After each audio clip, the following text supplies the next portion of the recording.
am JVN Jaya Bhati from Designing Department under the Faculty of Education and Methodology. As we were discussing about in the previous lecture about the green fashion, its movement, क्या क्या movement चले थे कि ये एक green fashion movement बन गया, क्या क्या इंडस्ट्रियल इम्पैक्ट हुए, क्या क्या लेबर्स पे इम्पैक्ट हुए, वो सब हमने डिस्कस किया था. आज हम कुछ ग्रीन फैशन के फाइबर्स डिस्कस करेंगे जो कि ग्रीन फैशन मटेरियल के अंडर हमारे आएगा. जो सेकंड यूनिट है हमारा उसके अंडर आएगा कि कौन कौन से फाइबर्स होते हैं जो ग्रीन फैशन के अंडर आते हैं. तो उसको हम वन बाई वन देखेंगे. और ग्रीन फैशन मटेरियल की बात करेंगे तो उसमें ये होता है कि ग्रीन फैशन मतलब एक प्रोडक्ट की जो एक फैशन प्रोडक्ट है उसका through out the life cycle क्या क्या मटेरियल यूज़ किया गया है और वो किस तरीके से एनवायरनमेंट को इम्पैक्ट कर रहा है या नहीं कर रहा है उस पर डिपेंड करता है. अगर वो नहीं करता है तो वो ग्रीन फैशन मटेरियल के अंदर आता है. तो basically green fashion material is utilising sustainable material that have minimal impact on environment throughout its life cycle, जो कि शुरू होती है कल्टीवेशन से शुरू होती है और इसके डिस्पोजेबल तक चलती है. मतलब जो भी आपने प्रोसेस यूज़ किया है, मटेरियल यूज़ किया है, वो सब इसके अंदर आता है. तो सबसे पहले देखते हैं कि कौन कौन से फाइबर्स होते हैं जो हम आगे पढ़ने वाले हैं. सबसे पहला है ऑर्गेनिक कॉटन, ऑर्गेनिक वूल, सोए, हेम्प, पीना, नेटल और टिंसिल. ये कुछ ग्रीन फैशन फाइबर्स हैं जो हम नेक्स्ट क्लासेस में डिस्कस करेंगे वन बाय वन. सबसे पहले स्टार्ट करते हैं ऑर्गेनिक कॉटन से. तो ऑर्गेनिक कॉटन क्या होता है? ऑर्गेनिक कॉटन एक की मटेरियल है ग्रीन फैशन इंडस्ट्री में जो कि एक बहुत काफ़ी यूज़ किया जाता है और ये बहुत इन्वायरमेंटल फ्रेंडली है और इसके कल्टीवेशन जो प्रैक्टिसेस है वो भी इन्वायरमेंटल फ्रेंडली. मतलब इसका जो प्रोसेस है बनने से लेके उगाने से लेके बनने तक का, कपड़ा बनने तक का, और उसके बाद भी जब गारमेंट बन जाता है तब तक ये एक इन्वायरमेंटल फ्रेंडली है. और इसको कॉमनली बहुत ज़्यादा यूज़ किया जाता है. जैसे कि आप जानते हैं कॉटन हम डे टू डे वियर में, एवरी डे वियर में भी पहनते हैं क्योंकि इसकी जो प्रॉपर्टीज़ है वो हमें कंफर्ट देती है, हीट ऑब्जर्व करती है और मॉइस्चर ऑब्जर्व करके रखती है. तो ये इस वजह से देखते हैं कि इसका जो कल्टीवेशन प्रैक्टिसेस है उसमें भी कोई किसी भी तरह के सिंथेटिक की हमें रिक्वायरमेंट नहीं होती है. तो जो सीड होता है वो भी हम नॉर्मल यूज़ करते हैं और ये सॉइल की हेल्थ को भी बढ़ाता है और ये डिकम्पोज भी इजीली हो जाता है. और तो वन बाय वन इसके कैरेक्टरिस्टिक्स देखते हैं. Characteristics of organic cotton. Organic cotton की सबसे पहली कैरेक्टरिस्टिक्स है सस्टेनेबल कल्टीवेशन. तो कल्टीवेशन प्रैक्टिसेस जो है मतलब जो उगाने का जो उसका पूरा प्रोसेस होता है उसको बीज से फाइबर तक लाने में वो एक सस्टेनेबल वे है, उसकी लाइफ लंबी होती है. जैसे इसको ग्रो करेंगे तो जो मेथड यूज़ होता है वो सिंथेटिक केमिकल्स फ्री होता है. इसमें किसी भी तरीके के जेनेटिकली मॉडिफाइड ऑर्गेनिजम्स जो सीड्स होते हैं वो यूज़ नहीं करते हैं. तो GMO यूज़ नहीं करते हैं हम. तो वो सॉइल के लिए हेल्पफुल होता है और प्रमोट करता है ये हेल्थी सॉइल को. और क्रॉप रोटेशंस जो होती है और क्रॉप कवरिंग और ये सब चीज़ें जो होती है वो फर्टिलिटी को बढ़ाती है और जो सॉइल इरोजन है उसको रिड्यूस करती है. तो इस तरीके से ये इन्वायरमेंट में एक जो लैंड है उसकी हेल्थ को बढ़ाता है. और इसके अंदर रेन वाटर भी हमें कम यूज़ होता है कंपैरेटिवली तो केमिकल जो सिंथेटिक जो होते हैं कल्टीवेशन उसके अंदर. तो अगर दूसरी हम कैरेक्टरिस्टिक्स की बात करेंगे तो वो है इन्वायरमेंट में क्या इसका इम्पैक्ट होता है कि इसको उगाने से और इसको प्रोसेस करने के बाद कपड़ा बनाने तक इसमें क्या इम्पैक्ट आता है. तो उस पर बात करें तो ये ग्रीन हाउस जो गैस है उसका इमिशन को अवॉइड करती है क्योंकि इसके अंदर हम किसी भी तरह का सिंथेटिक केमिकल्स यूज़ नहीं करते. और ये एलिमिनेट करते हैं हम टॉक्सिक केमिकल जो वाटर्स को भी अपन की कंटामिनेट करते हैं, जो वाटर सप्लाइजेज होती हैं उनको भी कंटामिनेट करते हैं, उसको भी हम रोकते हैं इससे। और एक्वाटिक लाइफ को जो हार्म होता है उससे भी हम इसको प्रिवेंट करते हैं। तो एनकरेज करता है बेनिफिशियल इंसेक्ट, जो भी फार्मिंग में जो इंसेक्ट बैक्टीरियाज जो ग्रो करते हैं ऑर्गेनिक कॉटन की कल्टीवेशन में, वो हमारे इन्वायरमेंट के लिए, बायोडाइवर्सिटी के लिए, इकोसिस्टम बैलेंस के लिए बहुत इम्पॉर्टेंट है। तो इस तरीके से ये इम्पैक्ट जो इन्वायरमेंट पे क्रिएट होते हैं due to chemical synthetic water पे होते हैं, तो वो रिड्यूस हो जाते हैं इससे। Coming up to the third characteristics, that is health and safety benefit. तो हेल्थ एंड सेफ्टी बेनिफिट में देखेंगे कि जो किसान जो उगाता है उसको भी बहुत ज़्यादा हेल्पफुल होता है, क्योंकि किसी भी प्रकार के केमिकल के कांटेक्ट में नहीं आता।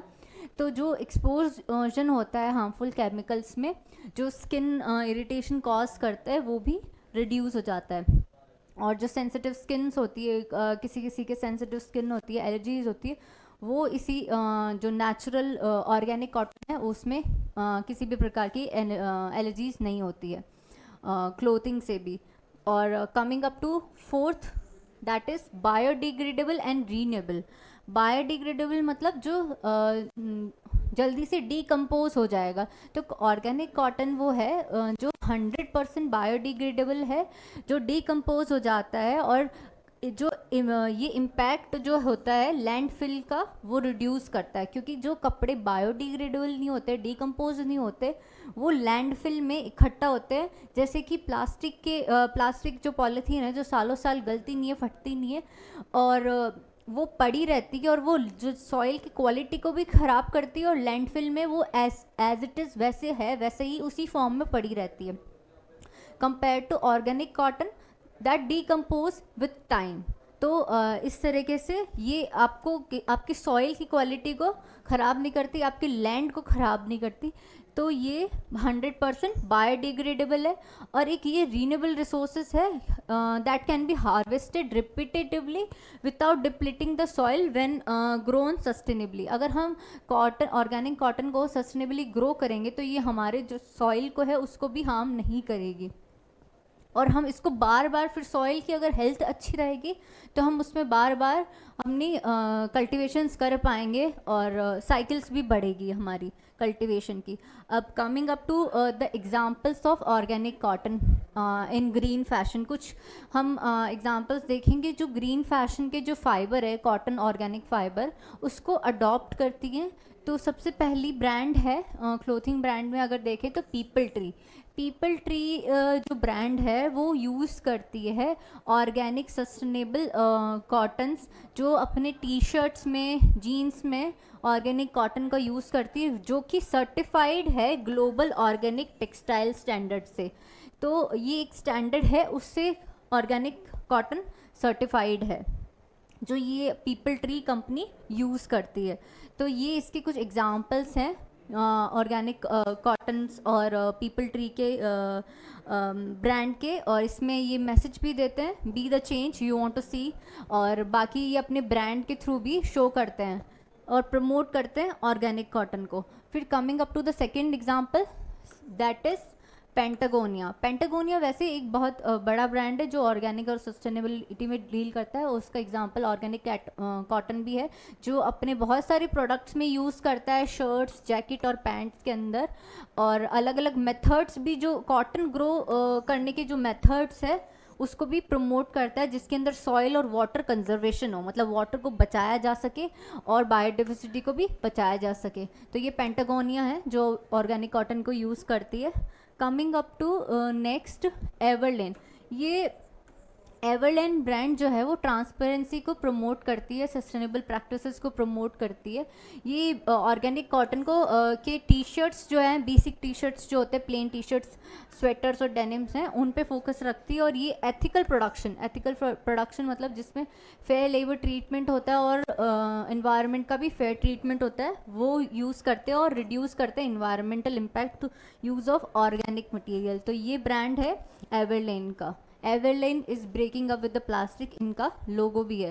तो दिस इज सम एग्जांपल्स। अब हम इसको देखते हैं कि स्पेशलिटी प्रोडक्ट्स जो हैं, जो जनरली जो ऑर्गेनिक कॉटन कौन से प्रोडक्ट कैटेगरी के लिए हम यूज़ करते हैं, जैसे कि ऑर्गेनिक कॉटन डेनिम्स भी है, जैसे जो ब्रांड्स लाइक लिवाइस है जो आप लोगों ने सुना होगा, और मड जीन्स है जो प्रोड्यूस करती है, अपना एक कैटेगरी है स्पेसिफिकली ऑर्गेनिक कॉटन का। तो उसके साथ जिसके अंदर वाटर कंजम्पशन को एलिमिनेट करते हैं और हार्मफुल केमिकल को भी एलिमिनेट करते हैं, और ये अपने ब्रांडिंग के थ्रू मैसेज भी देते हैं कि जीन्स को ज़्यादा धोने नहीं चाहिए, जिससे उसकी एज ख़राब हुई। उसको जितना कम वॉश करोगे उतना पानी भी बचेगा और आपकी जीन्स भी हेल्दी रहेगी। तो इसमें इफ़ यू वांट, तो ये इसके कुछ मैसेजेस हैं, और ये मड जीन्स भी है दूसरा एग्जांपल इसके अंदर।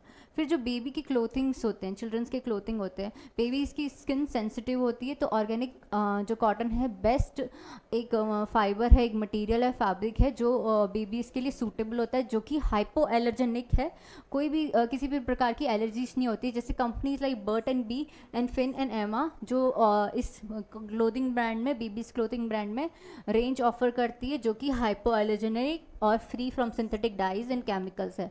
तो ये Finn and Emma Burt and Bee का है, जिसके अंदर 100% ऑर्गेनिक कॉटन यूज़ किया गया है।